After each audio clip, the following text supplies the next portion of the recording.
Eu tenho 3 filhos, cada um numa idade, cada um numa fase da vida.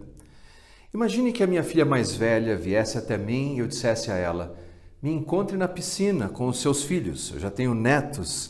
E eu diria a ela: me encontre lá e nós vamos brincar na piscina.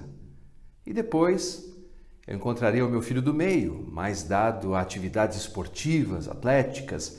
Eu diria a ele: me encontre na piscina, nós vamos treinar natação na piscina. E depois, se eu encontrasse a minha filha mais nova e dissesse a ela: me encontre na piscina, nós vamos relaxar na piscina. Cada um deles tem uma percepção agora sobre a piscina. As informações foram, por assim dizer, customizadas à realidade de cada um deles. Para minha primeira filha e os seus filhos, meus netos, a piscina seria um lugar de brincadeira, de diversão. Para o meu filho do meio, dado a atividades esportivas, a piscina seria um lugar de disciplina, dedicação, tempo, cronômetro.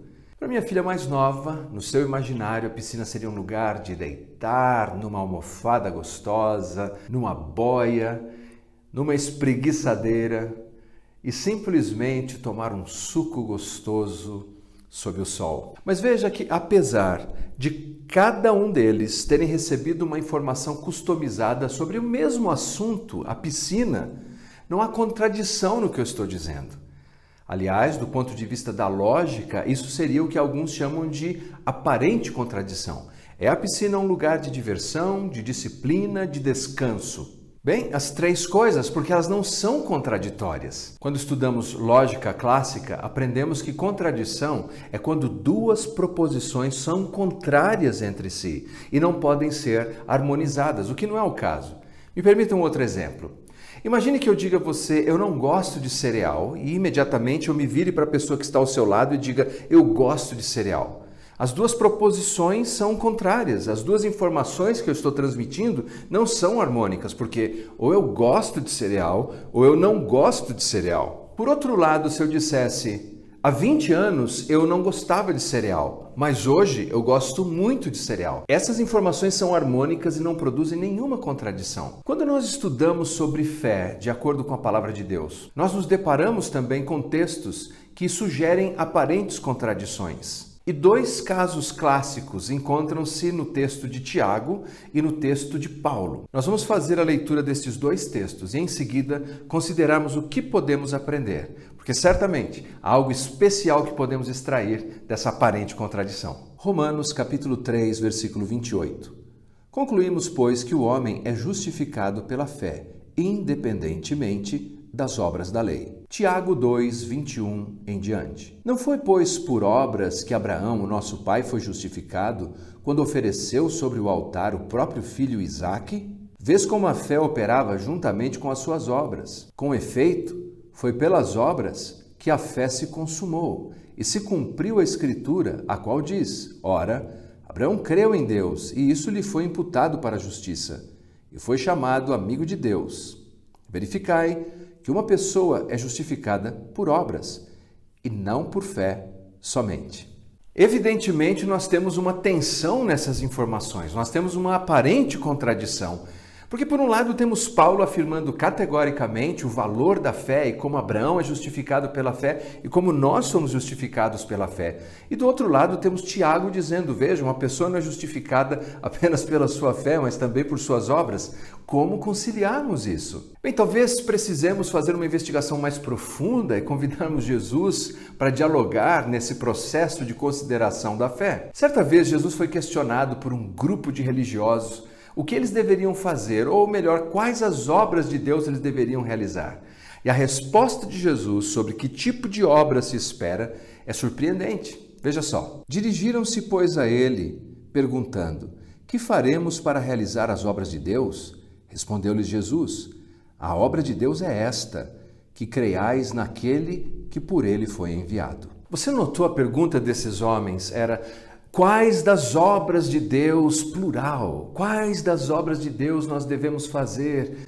E a resposta de Jesus foi: a obra de Deus. Creiam naquele a quem Deus enviou. A obra vicária é de Deus, a redenção é de Deus, o Salvador é Deus, a graça é de Deus, a misericórdia é de Deus e eu apenas estendo a minha mão trêmula, carente da sua graça, da sua misericórdia, em fé. Essa é a única expectativa divina. Mas estaria Tiago contrariando Jesus e contrariando o apóstolo Paulo? Provavelmente não. A Bíblia não se contraria, não se contradiz. Nós sabemos que Tiago era irmão do Senhor, mas ele só se converteu depois da ressurreição de Cristo.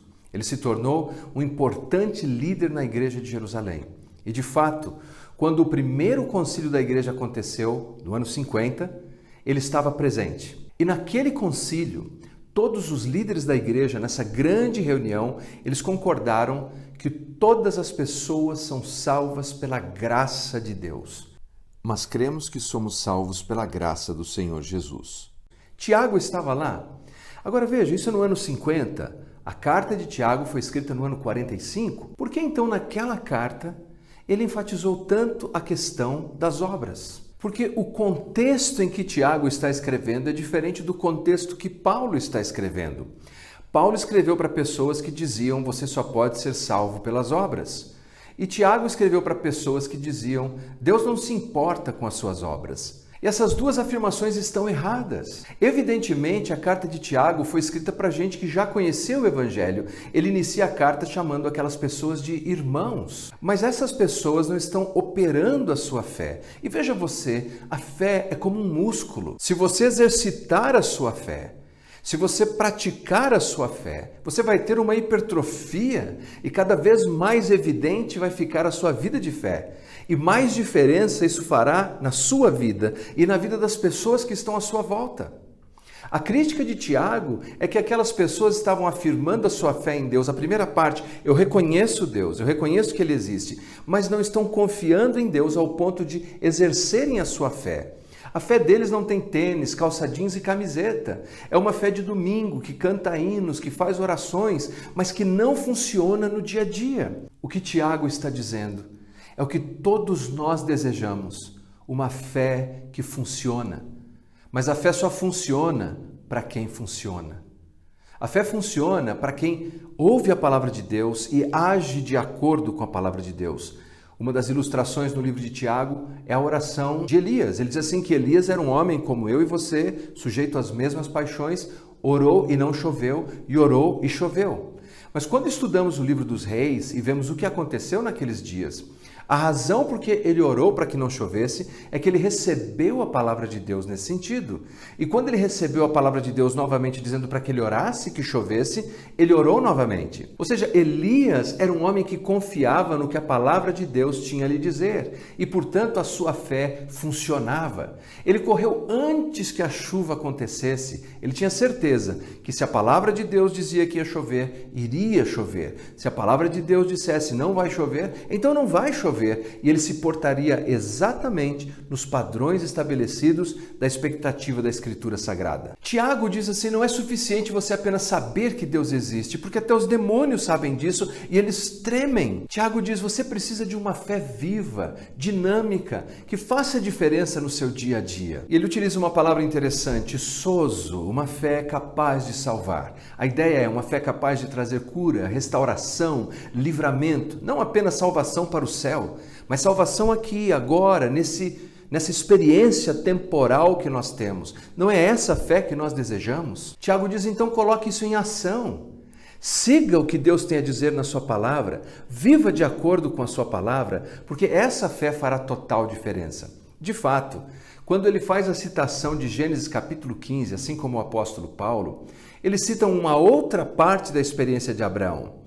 Paulo se concentra na primeira parte, quando Deus chama Abraão e invoca as suas bênçãos sobre Abraão, que crê ali imediatamente e é justificado. Mas no caso de Tiago, ele pega a mesma experiência de Abraão, mas se refere a um episódio que aconteceu 40 anos depois do seu chamado, quando Abraão oferece o seu filho Isaque a Deus, na expectativa de que se o filho fosse imolado e morto, Deus seria poderoso para ressuscitá-lo das cinzas. Por quê? Porque Deus tinha dado essa palavra a Abraão, que ele seria o pai de muitas nações e que por meio de Isaque surgiria a sua descendência. E quando Tiago descreve esse episódio, ele diz que a fé foi consumada na tradução atualizada da Bíblia. A palavra grega utilizada ali, teleios, significa amadureceu. A fé de Abraão amadureceu ali. A fé de Abraão foi aperfeiçoada ali. E é essa a ideia. Todos nós começamos em algum ponto, mas nós devemos prosseguir vivendo a fé que recebemos. Como vimos outro dia, nós andamos pela fé. O justo vive pela fé. Não apenas abraça sentado confortavelmente, mas sai do seu conforto, acreditando profundamente no que diz a palavra de Deus. E é isso que faz diferença. Fez diferença na vida de todos os heróis da fé. Há um episódio muito interessante no Evangelho segundo Lucas, no capítulo 5, quando Jesus se encontra com aqueles que seriam seus discípulos. E ele está sendo apertado por uma multidão, então ele entra no barco de Pedro. E ele pede que Pedro se afaste um pouco da margem. E Pedro, juntamente com seus colegas pescadores, tinha passado a noite inteira tentando pescar alguma coisa e, ironicamente, nada pescaram.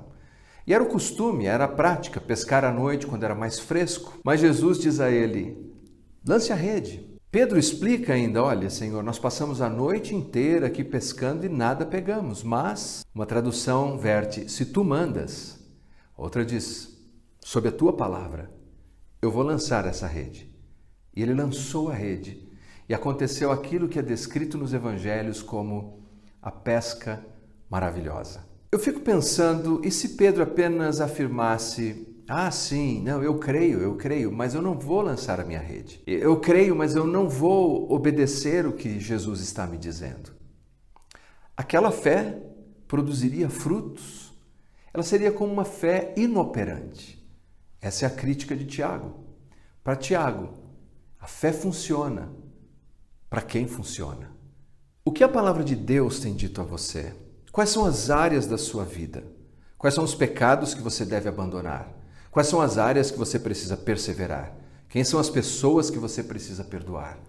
Se a palavra de Deus diz assim, faça pela fé, lance a sua rede, corra acreditando como Elias que Deus fará chover. Porque essa é a fé que funciona. Para quem funciona? Vamos orar. Obrigado, Senhor, pela oportunidade de meditarmos na sua palavra, na grandiosidade desse tema que é a fé. Obrigado porque a única coisa que o Senhor espera de nós para que o nosso relacionamento contigo seja alinhado é que creiamos naquele que o Senhor enviou. Mas nós sabemos, Pai, se queremos ver essa fé amadurecer e produzir frutos, nós precisamos nos lançar nessa jornada, nessa aventura de convicção, de obediência da sua palavra, de ouvirmos e darmos ouvidos e vemos os grandes e maravilhosos frutos que o Senhor pode trazer. É no nome de Jesus, o nosso Salvador, que oramos e agradecemos. Amém. Lembre-se, você é um missionário digital e você pode cumprir a sua missão curtindo essa mensagem, compartilhando e comentando. Não vá embora correndo, nós temos um recado importante para você. Deus te abençoe.